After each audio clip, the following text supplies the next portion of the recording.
ইবনে মাজাহ শরীফের হাদিসটা বর্ণনা করেছেন বালায়াতের সম্রাট হযরত আলী রাদিয়াল্লাহু তাআলা আনহু। একটু চিৎকার মেরে বলি সুবহানাল্লাহ। আল্লাহর নবীর সাহাবী হযরত আলী রাদিয়াল্লাহু তাআলা আনহু বর্ণনা করেন,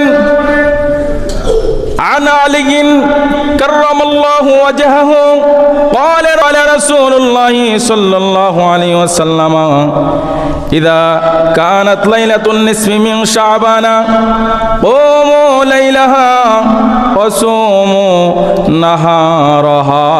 চিৎকার মেরে বলি সুবহানাল্লাহ। আল্লাহর নবীর সাহাবী হযরত আলী রাদিয়াল্লাহু তাআলা আনহু বর্ণনা করে গো, ও আমার যুবক ভাই মুরব্বী বাবারা, একটু গভীর মনোযোগ দেন।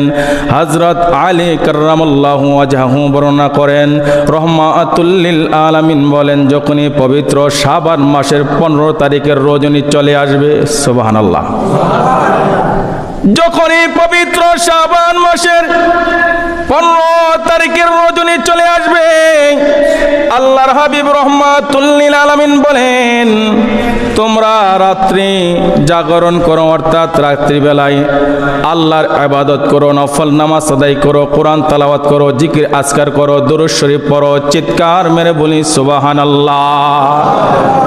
আল্লাহর হাবিব বলেন, ও আমার উম্মতেরা শোনো গো, এই রাত্রির মধ্যে তোমরা রাত্রি জাগরণ করবা, অর্থাৎ ইবাদত করবা, এবং দিনের বেলা তোমরা রোজা রাখবা। জোরে জোরে বলি সুবহানাল্লাহ। আল্লাহর হাবিব রাহমাতুল লিল আলামিন বলেছেন, 15 শাবানের রাত্রির মধ্যে ইবাদত করতে এবং দিনের বেলায় রোজা রাখতে। আল্লাহু আকবার বলবেন না?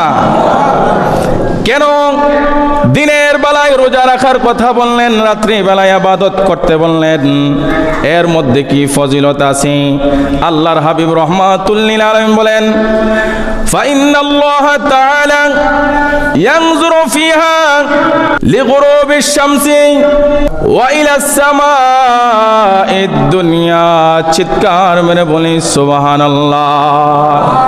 আল্লাহর হাবিব রাহমাতুল লিল আলামিন বলে গো, এই রাত্রির মধ্যে ইবাদত করলে কি ফজিলত হবে, কি ফায়দা হবে, কি বারাকাত হবে।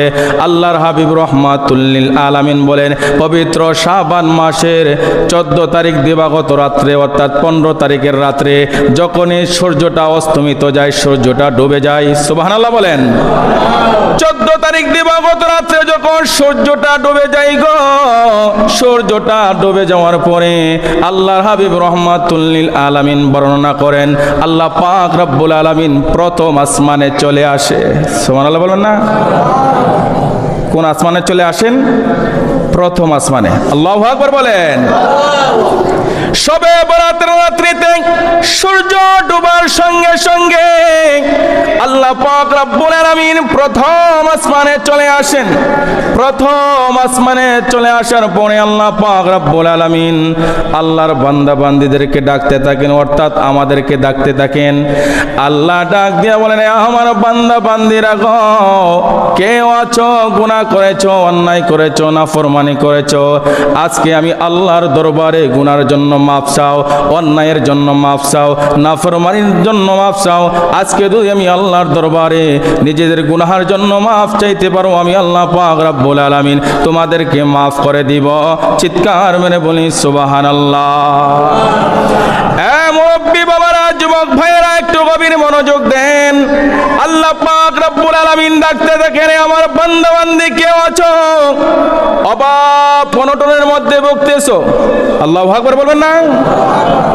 আমাদের মধ্যে অনেকেরই অভাব অনটন আছে না নাই? কথা কন, আছে না নাই? আল্লাহ পাক রব্বুল আলামিন বলেন, হে আমার বান্দা বান্দিরা গো, কেউ আছো অভাব অনটনের মধ্যে ভুগতেছো, আজকে রাত্রে আমি আল্লাহর দরবারে চাও। আমি আল্লাহর দরবারে যদি চাওয়ার মতন চাইতে পারো, নিশ্চয়ই আমি আল্লাহ পাক রব্বুল আলামিন তোমাদের অভাব অনটন দূরবোধ করে দিব। শুধু তাই না মুসলমান ভাইয়েরা, ও আমার মুরব্বী বাবারা, একটু গভীর মনোযোগ দেন। আল্লাহ পাক রব্বুল আলামিন ডাকতে থাকেন, হে আমার বান্দা বান্দীদের মধ্যে কেউ আছো বালা মুসিবতের মধ্যে পড়ে আছো, আজকে আজকে আমি আল্লাহর দরবারে চাও। আজকে যদি আমি আল্লাহর দরবারে চাওয়ার মতন চাইতে পারো গো, আমি আল্লাহ পাক রব্বুল আলামিন তোমাদের বালা মুসিবত দূরবোধ করে দিব। আসতে বললেন সুবহানাল্লাহ, বলেন না আল্লাহু আকবার। কে ডাকতেছেন? আল্লাহ। সুবহানাল্লাহ বলবেন না? আল্লাহ ডাকবেন পবিত্র শবে বরাতের রাত্রিতে।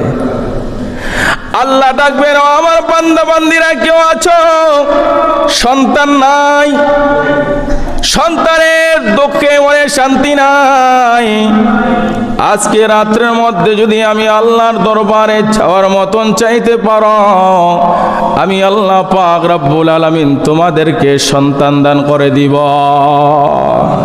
আবার মুরব্বী বাবারা, যুবক ভাইরা, জবানটাকে খুলে বলবেন আল্লাহ সন্তান দিতে পারে কি পারে না? আরো জোরে বলুন, পারে কি পারে না? চাওয়ার মতন চাইতে পারলে নিশ্চয়ই আল্লাহ পাক রব্বুল আলামিন সন্তান দান করে দিবেন। এই জন্য এই রাত্রটা আমাদের সামনে আসতেছে। এইভাবে আল্লাহর হাবিব রহমাতুল লিল আলামিন বলেন, আল্লাহ পাক রব্বুল আলামিন সূর্যটা অস্তমিত হওয়ার পর থেকে সুবে সাদেক পর্যন্ত, অর্থাৎ ফজরের নামাজের আজান পর্যন্ত আল্লাহ পাক রব্বুল আলামিন শবে বরাতের রাত্রিতে আল্লাহর বান্দা বান্দীদেরকে ডাকতে থাকেন। আল্লাহু আকবার বলে।